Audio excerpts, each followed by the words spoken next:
Magandang umaga, hapon o gabi po sa lahat ng Pilipino sa buong mundo. Ang buong puso kong pagbati ay pinahahabot ko lahat ng mga overseas Filipino workers na nanunood. Ako po ay nagmamano at naglalambis sa inyo to subscribe, share, comments at ring po nyo yung notification bell para madagdagan ang subscribers ko po sa aking channel. Salamat po!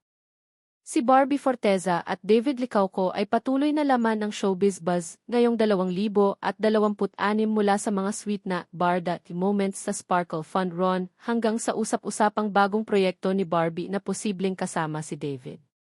Sa kabila ng mga chismis ng pagbuwag ng kanilang love team, nananatiling matibay ang suporta ng fans. Si Barbie Forteza ay may bagong proyekto sa 2026. Ito daw ay big project. Inihayag ni Barbie na may malaking proyekto siyang gagawin ngayong taon. Hindi pa detalyado ang tema, ngunit binansagan itong i-bold at meaningful. Hindi pa alam kung kasama si David Licauco sa bagong project ni Barbie. Hindi pa kumpirmado kung kasama si David, ngunit fans agad na nag-speculate dahil sa kanilang chemistry bilang barda.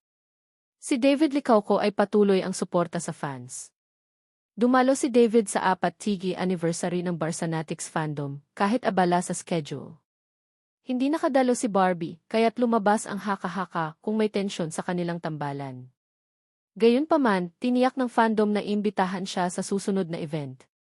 Ang Barda Sparkle Fun Run 2026 ay nagpakilig sa tambalan sa Sparkle Fun Run, kung saan nakunan sila ng candid smiles at photo ops. Mga komento gaya ng mapapasmile ka na lang talaga, at nagpapakita ng patuloy na kilig ng mga taga-suporta. Ano ang hinaharap ng barda? Tuloy pa rin ang Barbie Forteza at David Licauco na tambalan barda. May bagong proyekto ngayong 2026, posibleng solo o kasama si David. Aktibo sa fan events, nagpapakita ng dedikasyon sa fandom, patuloy na trending sa social media at events.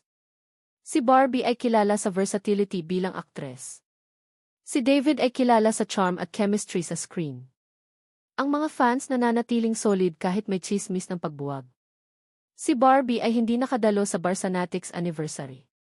Sa kabilang banda, si David ay dumalo at nagbigay oras sa fans. Sparkle Fun Run highlights nagpapatunay ng kanilang appeal. Ang tambalan ni Barbie Forteza at David Licauco ay nananatiling isa sa pinaka-pinag-uusapan sa showbiz ngayong 2026. Habang naghihintay ang fans sa opisyal na anunsyo ng proyekto ni Barbie, malinaw na ang barda ay may matibay na fandom na handang sumuporta sa kanila, magkasama man o hiwalay sa mga proyekto.